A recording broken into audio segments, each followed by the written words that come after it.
नमस्कार, आप देख रहे हैं द हिंद 24 न्यूज और मैं हूं आपके साथ साक्षी।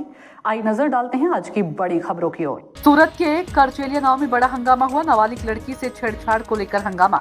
पेंसिल खरीदने दुकान पर गई लड़की से छेड़छाड़ की गई। पुलिस द्वारा शिकायत न लेने पर ग्रामीण वहां से चले गए। ग्रामीणों की भारी भीड़ जमा हो गई।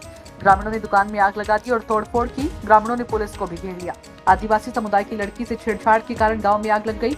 जिला पुलिस का एक बड़ा काफिला पहुंच गया। एक दमकल गाड़ी भी मौके पर पहुंच गई। ग्रामीणों ने सड़क जाम कर दी और दुकान में की जमकर तोड़फोड़। શું ઘટના બની હતી? ઘટના બાદ ગામની સ્થિતિ બગડી હતી, કઈ રીતે હેન્ડલ કરવામાં આવી?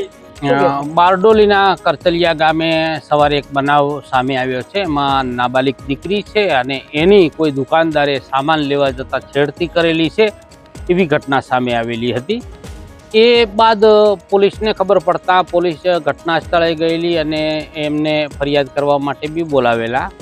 પણ મીનવાઇલ ગામ લોકોને સ્વાભાવિક છે કે નાબાલિગ દીકરી હતી એટલે રોષ થયેલો અને એમાં ગામ લોકો ભેગા થઈ ગયેલા ટોળું અને ગામ લોકોએ દુકાનદારનો થોડો ઘણો દુકાનમાંથી સામાન કાઢી એક ટેબલ કાઢી અને દુકાનની બહાર એ ટેબલને સળગાવવાની કોશિશ કરી। ટેબલ સળગાવેલું પણ પોલીસ આવી ગયેલી। પૂરતો પોલીસ બંદોબસ્ત થયો અને ગામવાળાનો રોષ હતો એમાં પોલીસે ગામવાળાઓને સમજાવેલ કે ભાઈ ખરેખર આરોપી છે એ અટક કરી લીધેલ છે। લોકલ ક્રાઇમ બ્રાન્ચે અટક કરેલ છે અને પછી ગામવાળાઓને ખબર પડતા કે નહીં પોલીસે આરોપી બી અટક કરી લીધેલી છે અને પૂરતો બંદોબસ્ત છે। એટલે હાલ માહોલ શાંતિનો છે। ગામ લોકો અત્યારે શાંતિમાં છે।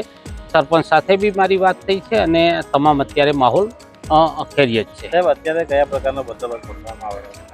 અત્યારે 4 પીઆઈઓ છે, 8 પીએસઆઈ છે અને અમારી પાસે 32 જવાનો છે અને 80 હોમગાર્ડ છે। તમામ ગામમાં બંદોબસ્ત ગોઠવી દીધેલો છે અને આ બાબતે કોઈ રોષ ન થાય તે બાબતે અમે આગેવાનો બી બોલાવેલા છે અને એમની સાથે પણ હું મીટિંગ કરવાનો છું। देखते रहिए द हिंद 24 न्यूज।